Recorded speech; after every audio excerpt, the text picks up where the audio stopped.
Hello, I'm Gabby from GoNaturalEnglish.com, and today we are going to learn unless and nevertheless, two fun and interesting words to spice up your English speaking. Sometimes they're a little confusing. They both have less in them, but these two words are not the same. They're quite different. They're different parts of speech and they're used in different ways. So in this English lesson, let's talk about the difference, how to use them. I'm going to share lots of examples because I really think that's the best way to learn how to use them. And then I'm going to give you a quiz at the end of this English lesson to test your understanding. If that sounds good, then let's jump into the lesson. Unless is a word that you can use really in any situation, informal, formal, speaking, writing.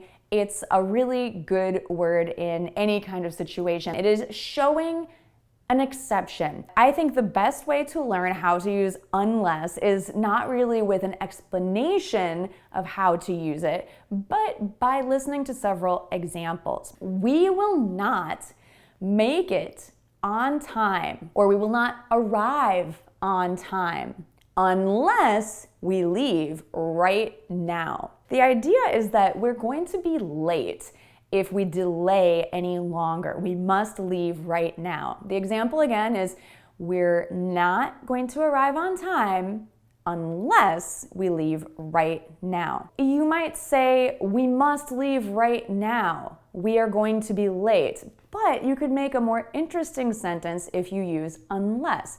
We are not going to arrive on time unless we leave right now.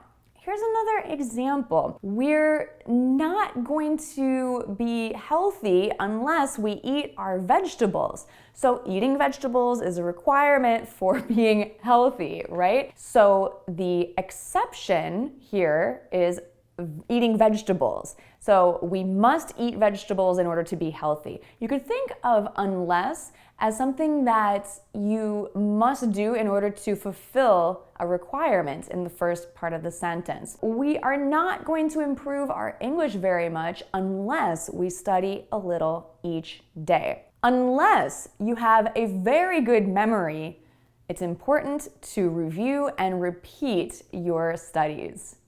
Unless you renew your library books, they will be due in 3 weeks. Or your library books will be due in 3 weeks unless you renew them. Now, have you noticed when we can use the word unless in a sentence? Does it go in the beginning, the middle, or the end? Well, if you were listening carefully, you would notice that you can use it at the beginning or in the middle, but never at the end of a sentence. Let's look at some more examples to illustrate this point. Unless we go to bed early, we will be tired tomorrow.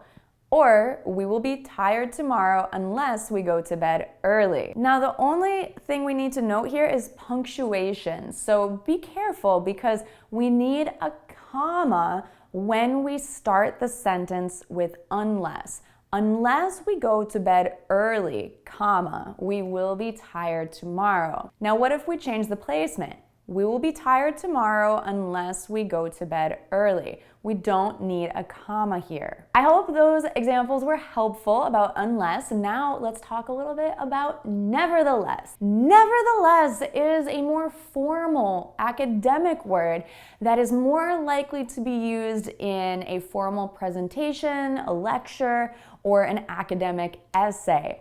Nevertheless is an adverb which modifies another adverb, adjective, or a verb.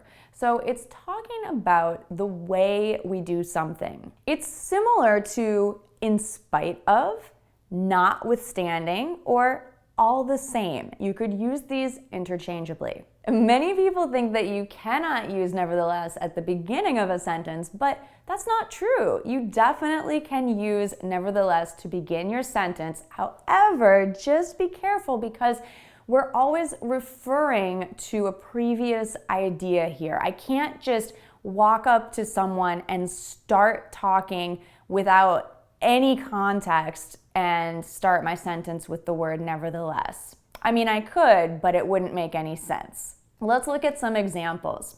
If I tell you, nevertheless, I woke up at 6 a.m., That wouldn't really make sense unless we had been talking for a while, unless you knew that today was Sunday. And I could say, today is Sunday. Nevertheless, I woke up at 6 a.m. Can you believe it? True story. Now, just a note, I mentioned that nevertheless is pretty formal, so if we were just hanging out as friends talking, I probably wouldn't use the word nevertheless. I might say even so, or still. Today is Sunday, but I still woke up at 6 a.m. Can you believe it? A longer sentence, putting both of these ideas into one sentence, would be, even though today is Sunday, I still woke up at 6 a.m. Now, of course, I didn't use the word nevertheless here, but I just wanted to show you that there are different ways to express the same idea. Here's some more examples showing different placement options. Most people believe that people should be responsible for their own actions. Nevertheless, many people are not. We could also say, most people believe that people should be responsible for their own actions. Many people, nevertheless, are not. Now let's talk about punctuation. If you start your sentence with nevertheless, you should put a comma after nevertheless. Nevertheless, comma, many people are not. If you put nevertheless in the middle of your sentence, you need two commas. Many people, comma, nevertheless, comma, are not. So I hope that helps you about how to use nevertheless. I'd like to give you a quick quiz to test your understanding. Are you ready? Tell me whether I should use unless or nevertheless in each sentence. Number 1, yesterday I ate all of my chocolate, so today I won't be eating any chocolate. I go to the supermarket and buy more. Which is correct, nevertheless or unless? The correct answer is unless. I won't be eating any chocolate today unless I go to the supermarket and buy more. Number 2, we all know that we should drink more water. It is still difficult for many of us to drink as much water as we know we should. Which is the correct answer, unless or nevertheless? If you said nevertheless, you're right. Nevertheless, it is difficult for us to drink as much water as we know we should. Number 3, you should subscribe to Go Natural English. You aren't interested in improving your English. Which is correct, unless or nevertheless? If you said unless, you're right. You should subscribe to Go Natural English unless you aren't interested in improving your English. Number 4, the situation was difficult and unfair. She persisted. Which is correct, unless or nevertheless? If you said nevertheless, you're correct. Nevertheless, she persisted. How did you do on the quiz? Was it difficult? Was it easy? Let me know how it went for you. And I would love for you to try creating your own sentences. Write them in the comments so I can see if you're able to write your own sentences with unless and nevertheless. Let's get creative. I hope you enjoyed this English lesson. If you did, make sure to subscribe here to Go Natural English, and I'll see you again in another lesson soon. Bye for now.